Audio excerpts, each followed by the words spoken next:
Fakultas Pendidikan Olahraga dan Kesehatan dari Universitas Pendidikan Indonesia. Mungkin boleh Teteh perkenalan dulu, namanya siapa, sama dari atlet cabang olahraga mana? Baik, perkenalkan nama saya Sylvia Listi dari cabang olahraga pencaksilat. Pencaksilat ya. Teteh di sini saya di sini bertujuan untuk melakukan pendidikan kesehatan mengenai gizi, pengaturan makan atlet. Nah, untuk waktunya sekitar 5-10 menit. Apakah Teteh bersedia? Baik, sebelum mulai kita ke pematerian, mungkin di sini saya mau ngobrol-ngobrol dikit ya sama Teh Silvi gitu mengenai pengaturan makan Teh Silvi sebagai atlet pencaksilat. Nah, Teh Silvi sendiri bagaimana sih dalam pengaturan makan selama menjadi atlet? Apakah diatur atau seperti biasanya atau memang sudah disediakan atau bagaimana? Untuk di hari pertandingan, untuk asupan atau makanan bagi atlet itu sudah disediakan oleh pihak atau ke pencaksilatnya.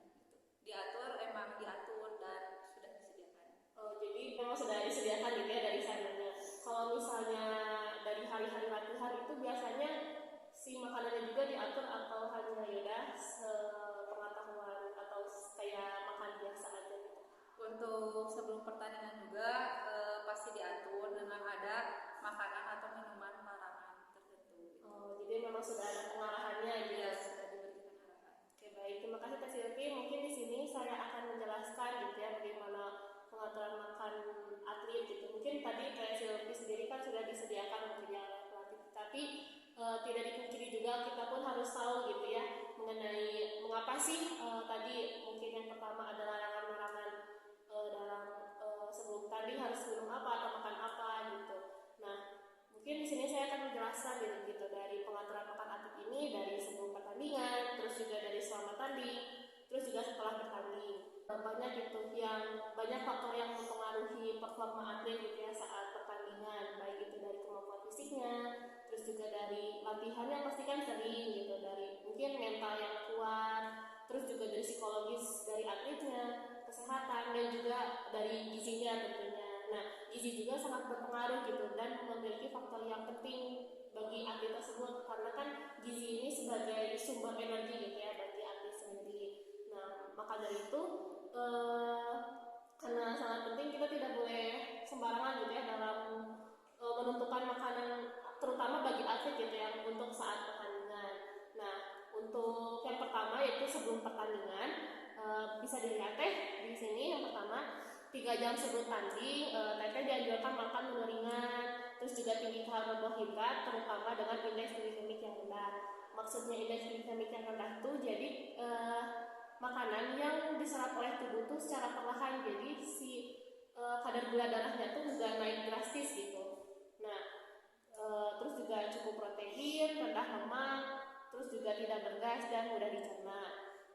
Lalu selanjutnya Teteh diusahakan tidak memberi makan sumber glukosa 30 menit atau kurang sebelum pertandingan berlangsung. Jadi maksudnya tuh Teteh kalau misalnya sebelum tanding 30 menit atau kurang dari itu jangan dulu makan makanan yang sumber glukosa karena itu bakal menyebabkan terjadinya hipoglikemia. Nah, apa sih hipoglikemia itu? Jadi hipoglikemia itu dimana kondisi kadar gula darah itu menurun. Nah, berarti akan berpengaruh terhadap atlet tersebut karena kalau efek dari hipoglikemia itu kan biasanya lemas, terus juga pusing, takutnya nanti mengganggu Teteh gitu ya selama nanti pertandingan. Nah, lalu selanjutnya di sini Teteh kalau misalnya tiba-tiba cemas atau gugup juga bisa diberi makanan cair. Terus juga selanjutnya untuk olahraga endurance atau daya tahan dapat diberi diet khusus seperti ini, karbohidrat loading selama 1 minggu sebelum bertanding. Nah, apa sih karbohidrat loading ini? Jadi karbohidrat loading ini bertujuan untuk yang tadi mencegah terjadinya hipoglikemia atau penurunan kadar gula darah yang menyebabkan pusing, lemah, mata berkunang-kunang yang akan mengganggu Teteh kemungkinan nanti saat pertandingan. Terus juga tujuan dari karbohidrat loading ini untuk membentuk cadangan glikogen untuk energi. Selanjutnya mungkin tadi sudah dijelaskan ya sebelum makanan sebelum pertandingan. Lalu kita lanjut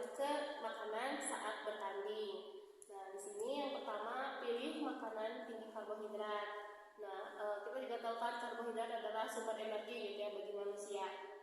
Lalu yang kedua, hindari terlalu banyak gula seperti sirup ataupun soft drink. Terus juga atur waktu makan sesuai jadwal tanding. Mungkin nanti saya akan menjelaskan di akhir mengenai waktu makan sesuai jadwal tanding gitu. Terus juga perhitungan waktu cerna makanan, berikan makanan tambahan berupa cairan padat gizi 2 jam sebelum tanding. Karena makanan yang cairan itu lebih mudah dicerna gitu ya bagi tubuh. Lalu selanjutnya makan malam sebelum hari tanding lebih banyak karbohidrat dan rendah lemak. Jadi teteh kalau misalnya hamil 1 malamnya sebelum tanding itu bisa makan makanan yang tinggi karbohidrat tapi rendah lemak gitu. Jadi si cadangan glikogennya bisa dipakai saat bertanding gitu. Nah, lalu selanjutnya memberi makanan yang cukup cairan dengan interval tertentu. Selanjutnya susun hidangan seperti pola tahap pemeliharaan. Nah, terus saya akan menjelaskan yang tadi poin yang nomor 3, waktu makan sesuai jadwal tanding gitu. Nah, biasanya kan kalau misalnya tanding itu tergantung jadwalnya ya. Biasanya tapi kebagian jadwal apa? Sore siang. Tapi biasanya ada pagi, siang gitu. Sampai malam. Sesuai jadwal mungkin ya. Nah, di sini mungkin ada target sebagai acuan gitu. Misalnya sebelum hamil beberapa jam, teteh harus makan apa aja sih gitu, atau apa sih yang diperbolehkan dan tidak diperbolehkan gitu. Nah, di sini waktu makannya 3-4 jam sebelum tanding, makan makanan utama seperti nasi, terus juga pakai lauk, sayur dan juga buah. Itu makan makanan utama 3-4 jam sebelum tanding. Karena kita tahu gitu ya, kalau misalnya kita makan makanan berat sebelum tanding itu pasti kalau bahasa Sundanya mah kali given ya makanya dipersiapkan dari hamil beberapa jam sebelumnya agar tubuh juga dapat mencerna apa yang kita makan gitu. Terus juga 2-3 jam sebelum tanding makan makanan kecil seperti roti, bisa juga crackers dan lain-lain. Lalu 1-2 jam sebelum tanding bisa makan makanan yang cair atau juga minuman seperti jus atau juga teh. Nah, baru dari hamil kurang dari 1 jam itu udah stop makan makanan, cuman bisa masuk kayak minuman atau cairan gitu. Karena meminimalisir ketika bertanding itu kaget gitu sih saluran pencernaannya. Nah, itu makan makanan selama hari tanding. Lalu saya akan menjelaskan bagaimana pengaturan makan setelah bertanding. Jadi setelah bertanding ini syaratnya itu yang pertama cukup energi, terus juga tinggi karbohidrat, vitamin dan mineral, cukup protein dan rendah lemak. Dan yang kedua itu banyak cairan. Karena kan pasti saat sesudah bertanding kan banyak energi yang sudah dikeluarkan, terus juga banyak cairan yang sudah dikeluarkan. Makanya tujuan dari makanan setelah bertanding ini adalah menggantikan energi dan juga menggantikan cairan yang sudah atlet keluarkan di saat bertanding. Nah, untuk cara pemberiannya di sini bisa kita lihat yang pertama segera setelah bertanding kita bisa minum air dengan suhu 10 Celcius atau sejuk 1-2 gelas untuk menggantikan cairan di tubuh. Terus setengah jam setelah bertanding itu diberi jus buah 1 gelas.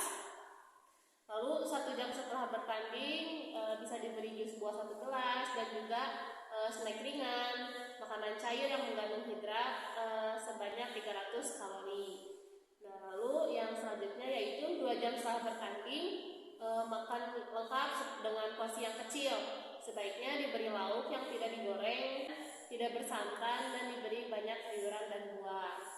Lalu selanjutnya yaitu karena pengganti cairan itu kan bukan hanya di air putih atau minuman saja, bisa juga teteh ketika makan sayuran itu lebih baik yang ada kuahnya. Nah, kayak contohnya soto, terus juga sop itu bisa. Selanjutnya itu 4 jam kemudian biasanya baru merasakan lapar gitu. Nah, bisa diberikan makanan mungkin yang sesuai kesukaan atlet, kayak itu mie bakso, mie instan dan juga lain-lain itu diperbolehkan. Mungkin itu penjelasan mengenai pengaturan makan atlet dari sebelum pertandingan, selama hari tanding dan juga setelah bertanding. Mungkin saya bertanya kepada Teh Silvi, apakah ada yang ingin ditanyakan? Cukup dipahami dan menjadi pemahaman baru gitu untuk saya nantinya. Baik, terima kasih Teh Silvi. Sebelumnya semoga apa yang saya sudah jelaskan juga bermanfaat juga baik juga buat Teh Silvi, karena di sini juga sama, saya juga masih mahasiswa, masih sama-sama belajar. Mohon maaf jika masih banyak kekurangan. Semoga ilmunya bisa bermanfaat gitu, juga bisa dipakai untuk teteh gitu ya. Jadi mengetahui apa yang dibutuhkan bagi teteh sebagai atlet gitu. Oke, baik. Mungkin terima kasih kepada Silvi yang sudah menyempatkan waktunya. Mungkin sekian dari saya. Mohon maaf jika masih banyak kekurangan dan katanya. Assalamualaikum warahmatullahi wabarakatuh.